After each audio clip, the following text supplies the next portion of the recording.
ఏంటివి ఏవేవో ఉన్నాయి? చారు తయారు చేయడానికి చారు పొడి. చారు పొడి కూడా ఉంటుందా? మనం వంటింట్లో చక్కగా చేసుకోవచ్చు. ఓకే, బయట కొనుక్కోకుండా మన ఇంట్లో చేసుకుంటే ఎంత బాగుంటుందో చారు. ఓకే, ఇంగ్రీడియంట్స్ కావాల్సిన ఇంగ్రీడియంట్స్ ఇగో కందిపప్పు ఒకటి ఎక్కువ వేయాలి. ఒక గ్లాస్, ఒకటి గ్లాసు. ఓకే, చూసుకో. దానిలో సగానికి ఈ గ్లాస్ తో సగం ధనియాలు. ఓకే, 2 కడిగి ఆరబెట్టుకున్న కరివేపాకు రెమ్మలు, 2 రెమ్మల, 1 స్పూన్ జీలకర్ర, 1 స్పూన్ పచ్చిపప్పు. ఓకే, పచ్చి శనగపప్పు. ఓకే, చిక్కదనం కోసం. ఓకే, 4 వెల్లుల్లిపాయలు, కొంచెం 1/2 స్పూన్ అంతా మిరియాలు, కొంచెం ఘాటు కోసం 3 ఎండుమిరపకాయలు. ఓకే, ప్రాసెస్ లోకి వెళ్ళిపోదాం. ఇవన్నీ సన్న మంట మీద వేడి చేసుకోవాలి. కొద్దిగా వేడి చేసుకోవాలి, ఎక్కువ వేడి అక్కర్లా. ఓకే, చూపి. కొంచెం వేడి.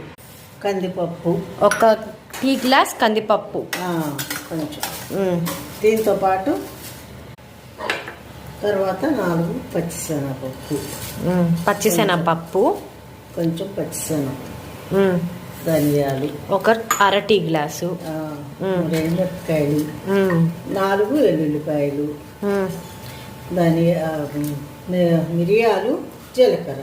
ఓకే, ఇవన్నీ లైట్ గా సన్న మంట మీద వేడి చేయాలి.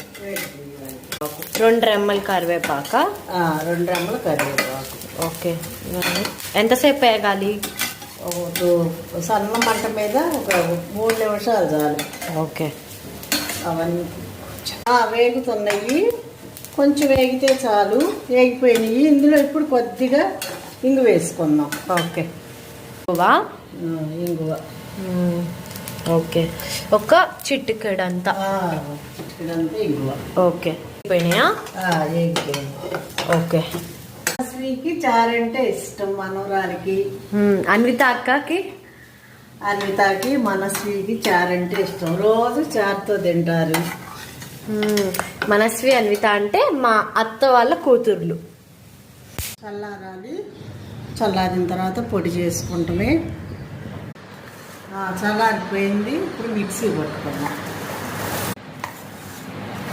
ఉప్పు ఇవేం వేయక్కర్లేదా? ఓకే, ఇది మిక్సీ అయిపోయిందండి. ఇలా తయారు చేసుకున్నాము. ఓకే, మరీ పొడిగా కాకుండా బరకగా మెత్తగా చేసుకోండి. ఇలా పొడిగా అయిపోయింది. పొడి వేడిగా ఉంది. దీన్ని కొద్దిగా చల్లారనిచ్చి ఓ డబ్బాలో పోసుకుంటే 2-3 నెలలు నిల్వ ఉంటుంది.